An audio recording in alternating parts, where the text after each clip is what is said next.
Здравейте, приятели! Днес ще ви покажа как да си направите това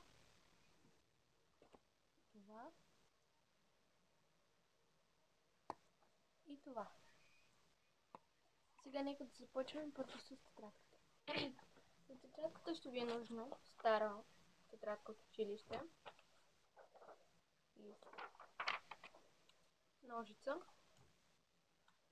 лепило. Аз използвам C200 и печати, каквито имате. Аз имам на милиони. И сега нека да започнем. Първо взимате листа и го сгъвате ето така.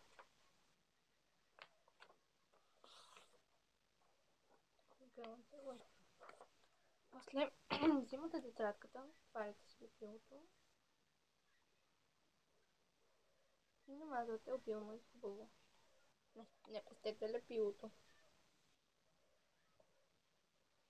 Така, първата страна е готова. След като сте намазали първата страна, отваряте листчето, слагате тетрадката, взимате корицата и слагате да се залепи. Може да се вижда малко розово, но няма нищо. Нали как ще стане?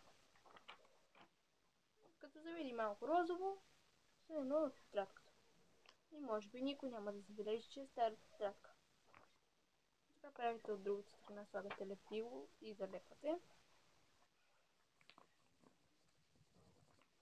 И чакаме малко да поизсъхне.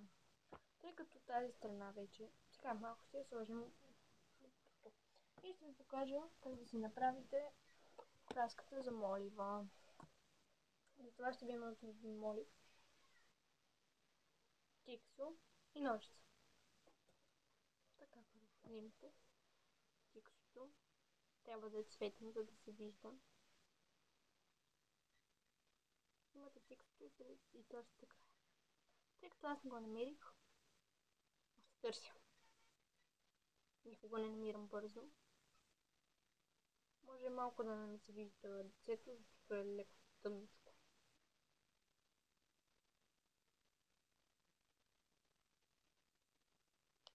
Така, накрая го намерих. Моето е на панделки и аз ще използвам само 3 панделки. И направо сега ще си ви лепявам. Това е много хубаво тиксо. Купих си го като ходих на екскурзия до Самоков, мисля, че беше. Ходихме в някакъв тъп музей. Аз не седях там да слушам как искат какво бърбореше, излязах. Защото ми беше толкова скучно, че направил човек лошо да ми стане. Така, взимате една панделка и молива. И слагате отгоре панделката, залепвате и трябва да ви се вижда ето така панделката. Не знам дали го виждате много добре. Но е малко тъмно става. Така е. О! Това да ми изтърква. И ето така трябва да ви. После взимате другата панделка и малко по-надолу и не я залепвате. И накрая взимате третата панделка и я залепвате пак надолу. Малко по-надолу обаче. Сега, след като сме готови с молива, ще продължим с тетрадката, малко да изсъхне пивото. Сега, за опряската ще ви е нужно печати. Аз имам на милиони. Това го правя с милиони. Така, отваряте си печатите. Моите са синьо и червено, но обаче червеното не ми е чисто червено, а е смесено с синьо или някакво като лилаво. Сега взимате, натопявате си печата и взимате тетрадката и печатате както ви идва. Аз си печата да ми хич не ми пука, защото не знам, много ми харесват. И печата с печата. Аз много обичам милиони и затова реших да си го направя с милиони. И тъй като имам само такива печати с милиони, трябваше да си го направя. Но като ходи някой път до Джумбо, ще си купя други печати. Тези си ги закупих от магазин за 1 левче. Много съм доволна, тъй като са от левче. От левчето нещата не са много трайни и хубави. Но много съм доволна. Така, готови сме с първата страна. Този път стана малко натрупано, но няма нищо. Сега, чакате малко, така правите малко, за да поизсъхне. То вече поизсъхна. Взимате пак печата и по същия начин печатате. Не хич ми пука, защото може дежавю. Печатите си както ви падне. Не трябва хич да ви пука. Пак това е старата трятка. Аз може да си ги използвам тези нещо за училище, да си драскам часове, защото учителите видят ли ме да драскам, карат ми се. Но хич ми пука. Аз си драскам. И сега пак. И така вече сме готови с хубавата ни тетрадка. Сега трябва да посъхне, слагам към другата. Сега, за да си направите това, тази химикалка, ви е нужно ето такова тиксо и ножица. И химикалка, най-важното.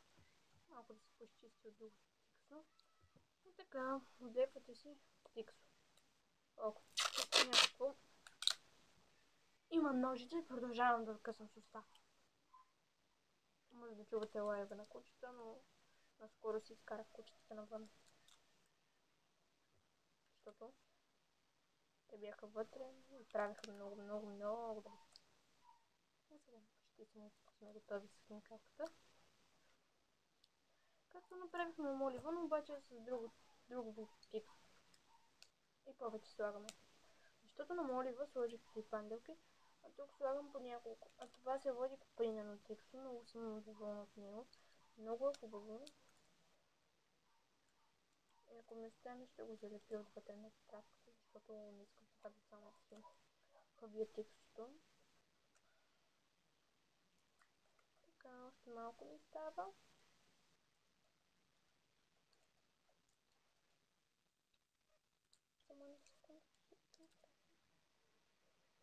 И последното, което залепим най-накрая. То се прави абсолютно бързо, само ако сте го правили, защото в начало може да ви е малко трудно и не знам.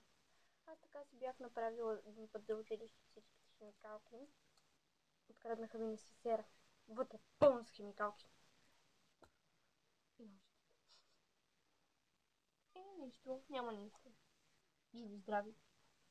Така, казах, че ще остане и го залепям отвътре. Не си го изхабвам. И тук си го залепих отвътре. Оп, както винаги някой пак да се разлепи. Само да не пръскам на брат ми леглото. Аз пък си слепило. И така вече сме готови. Показах ви как да си ги направите. И това беше от мен за сега. Чао!